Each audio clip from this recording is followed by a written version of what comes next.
Balik lagi ke namanya juga usaha.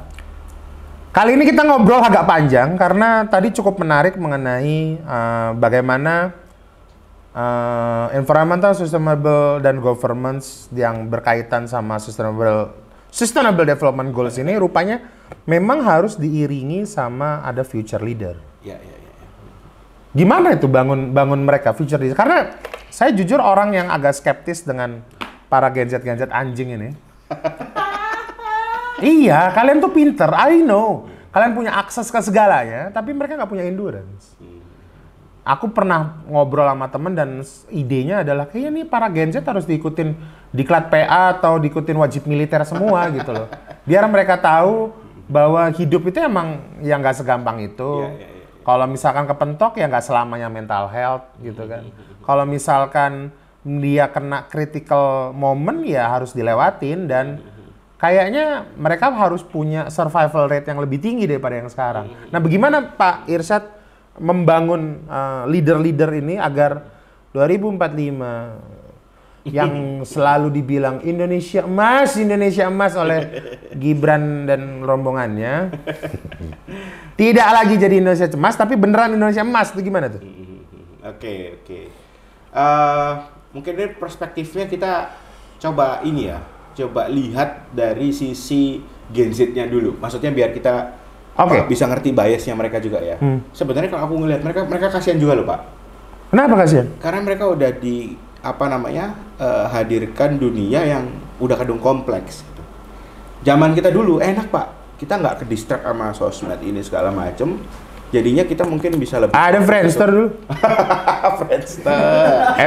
Zaman saya ada MIRC. Iya, ketahuan umurnya ya. Saya dulu punya nickname _ simple. ASL please, ASL gitu. Ya, terus.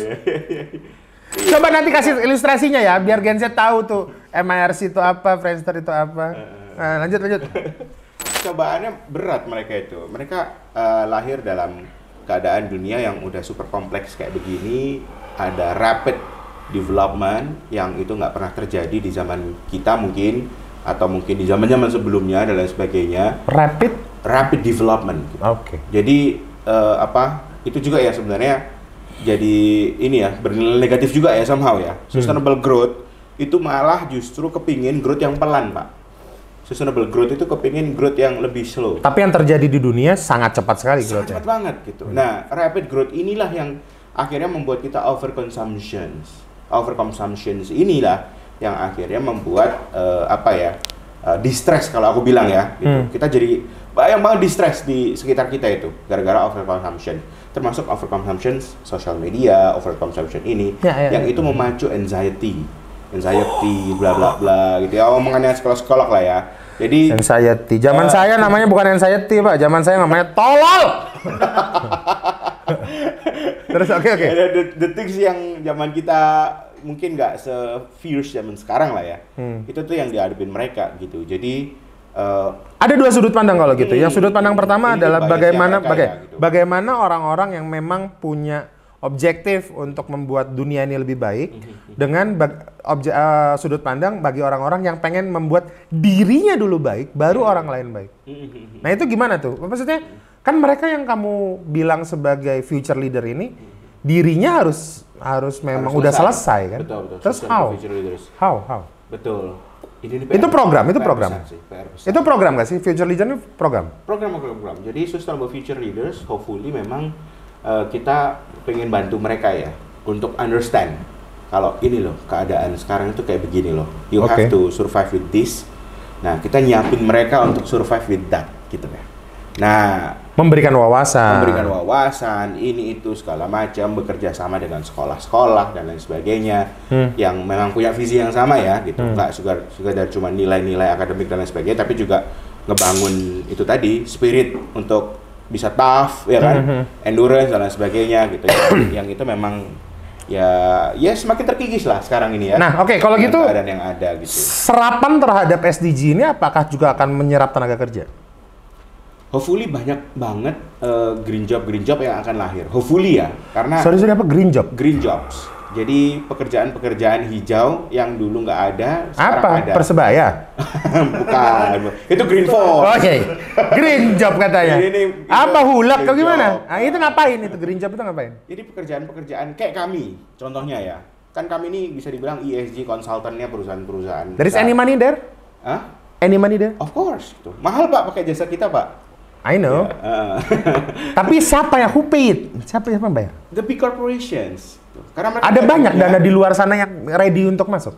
Exactly. Oh, berapa duit? Kayak kita ya, layanan kita itu. Bukan, kalau masuk sebenarnya ada dana yang menyebar itu ada berapa sih di... Oh, soal ini, soal green.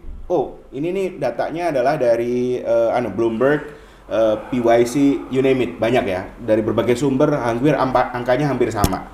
Yaitu aset under management global. Itu sekitar under management?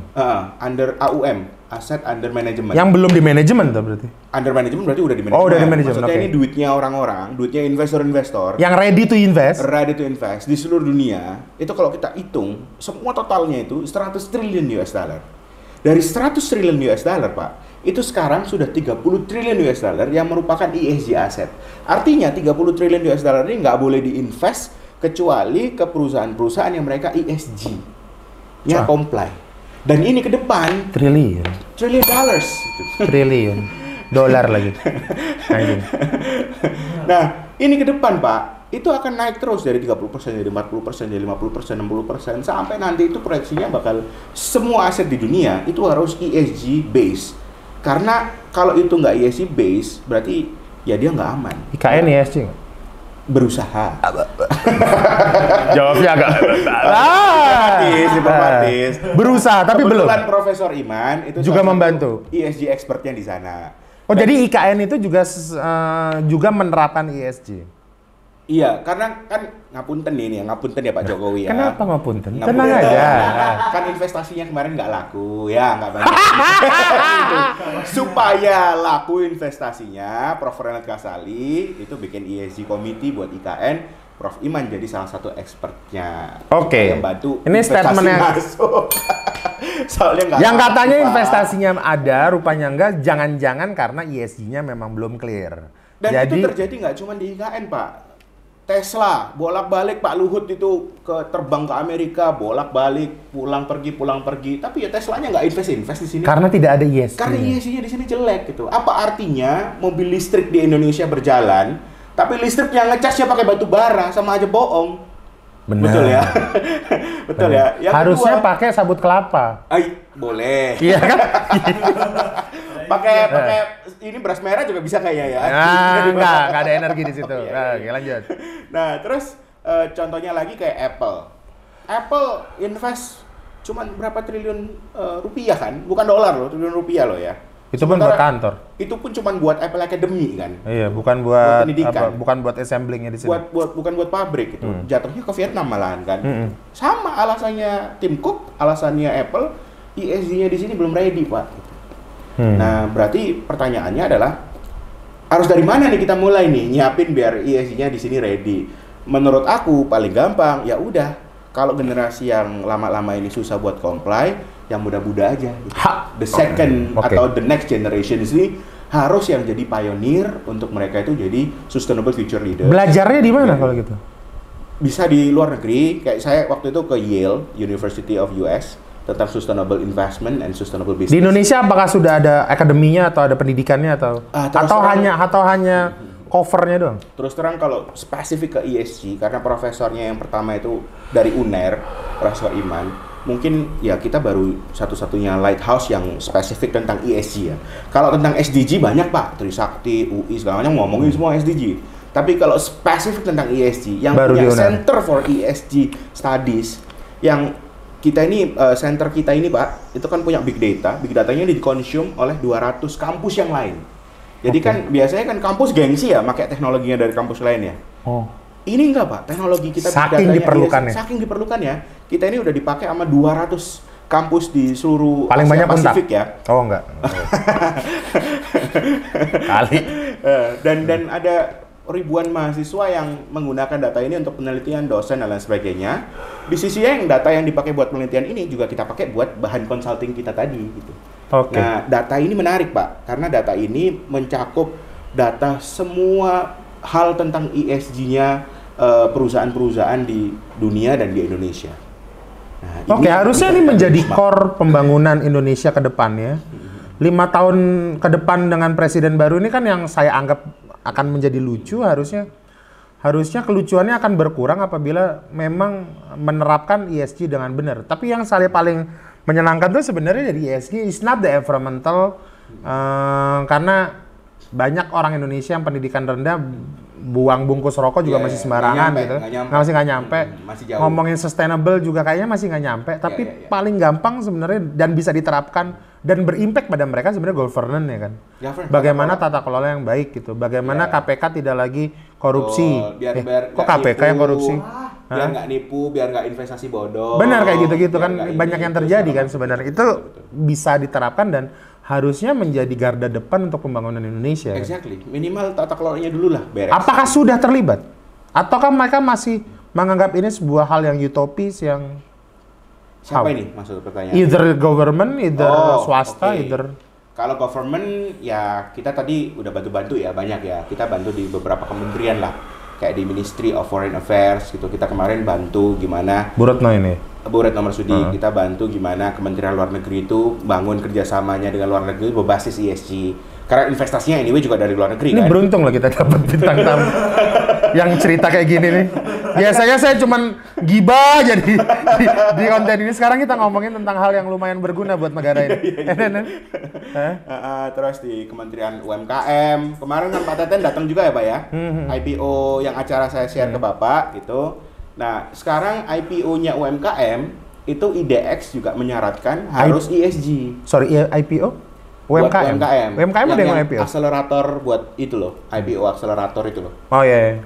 Jadi mungkin IPO tapi yang nggak gede ya dananya ya, gitu kan ada yang kecil-kecil kan. Tahu. Tapi apakah IPO itu is a solution atau emang cuman way out aja? Ya itu salah. Kebanyakan kan banyak yang membuat IPO itu sebagai way out mereka buat exit dari bisnisnya dan akhirnya kerugiannya dibagi kepada masyarakat gitu. Contoh GoTo. Iya. Banyak lah. Sebut lagi GoTo. Tapi benar kan sekarang. Cuman itu banyak kan banget. Sekarang dia jadi ada kasusnya malah kan. IPO terus rakpul delosor gitu. Iya kan. Nah, ada bandarnya malah katanya. Exactly. Nah, yang kayak gini-gini kan berarti kan governance-nya nggak benar dari awal. Emang niat nipu kan? Therefore, UMKM diajarin ESG biar kamu tuh nggak harus loh cari duit itu kayak gitu. Ini kalau diajarin benar, agak pelan dikit emang. Susah tapi kan? ini jadi jangka panjangnya bagus. Susah nggak sih? Susah memang. Tapi kan ya butuh effort memang. Semua kebaikan kan memang susah Pak ngejelasinnya. Nah, betul. Semua kebaikan emang susah. Kontol, bener lagi. Jadi ya udah, PR kita kan nggak bisa memastikan yang lain jadi baik Pak. Tapi kita menyampaikan kebaikan aja itu menurutku udah cukup sih. I mean, efek komunikasi kita ke mereka akan mereka terapkan apa enggak ya itu urusan masing-masing lah ya. Oke, kalau gitu kita ngomong jauh itu kan ke Indonesia, jauh ke internasional. How about Surabaya sendiri? Apakah memang ada UMKM atau ada perusahaan yang memang sudah mulai menerapkan ESG dan how much they have to spend? Parsial ya Pak ya. Jadi contohnya yang bagus kayak Samator. Teman-teman Samator itu pabrik-pabriknya itu atapnya kan udah banyak yang pakai solar panel. Nah, itu kan reducing emissions dan lain sebagainya bla bla bla. Secara environment udah bagus. Dan tapi investasinya gede juga ya? Investasinya gede di awal. Tapi kan kalau udah ada solar panel gitu kan in the long term itu kan jadi gratis tuh listriknya. Kan kasarannya gitu ya. I mean jangan-jangan yang bisa menerapkan ini hanya big company yang memang punya capital untuk dia investasi something gitu. Yang bisa menerapkan ESG secara masif, yes. Tapi kalau mulai menerapkan ESG dari skala yang dia bisa, everyone can. Makanya target kita tadi 3, pertama big corporation, kedua UMKM because they are the biggest economy, ya mereka boleh start dari awal ya.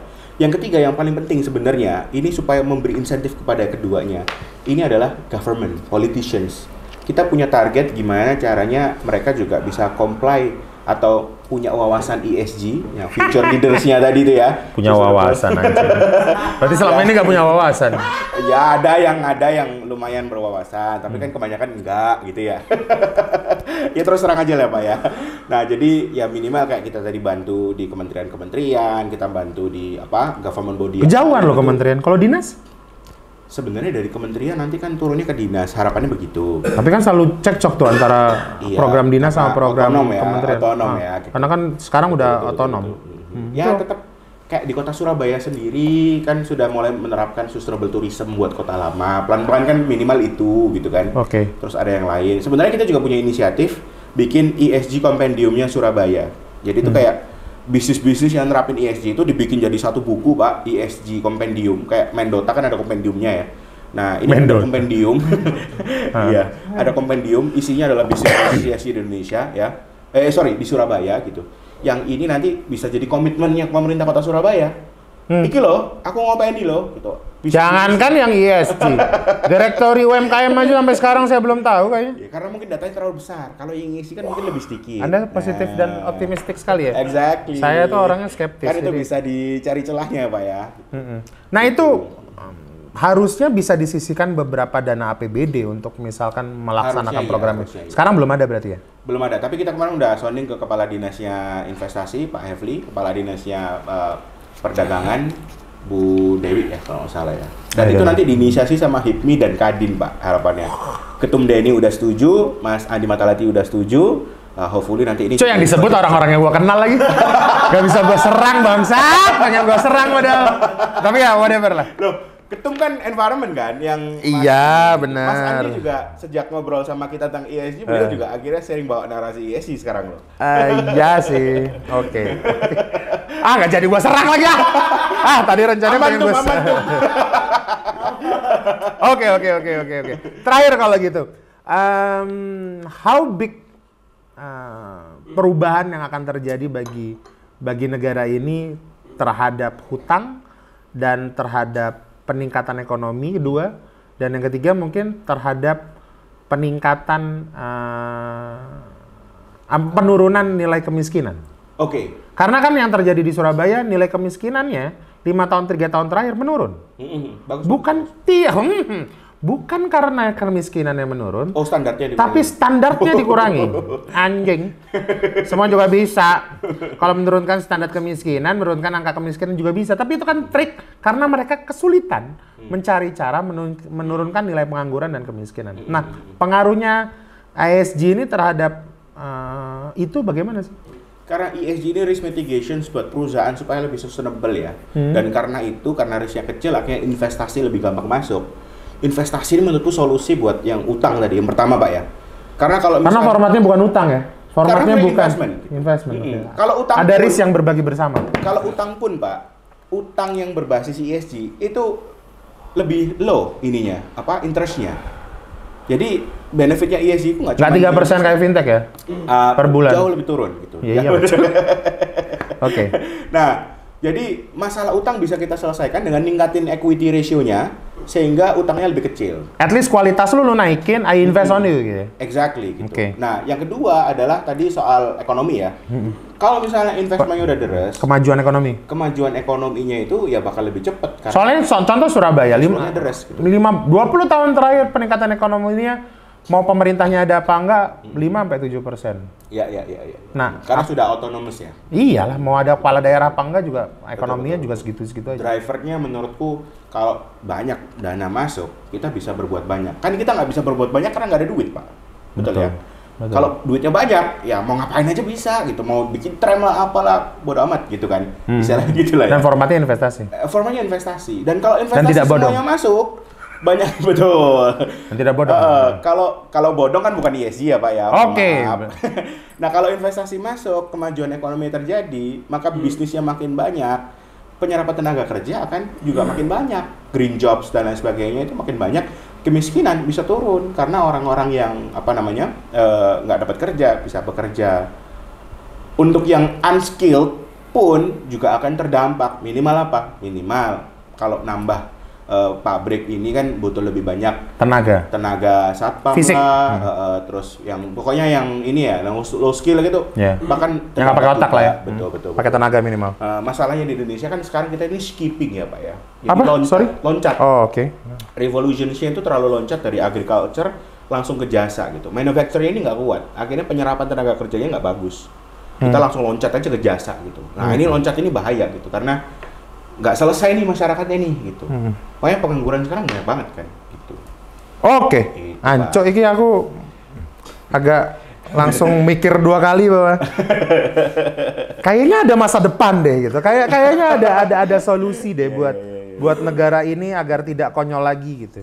Karena aku tuh sempat berpikir untuk gimana caranya gue pindah keluar dari negara ini karena negara ini udah mulai konyol 5 tahun ke depan gitu.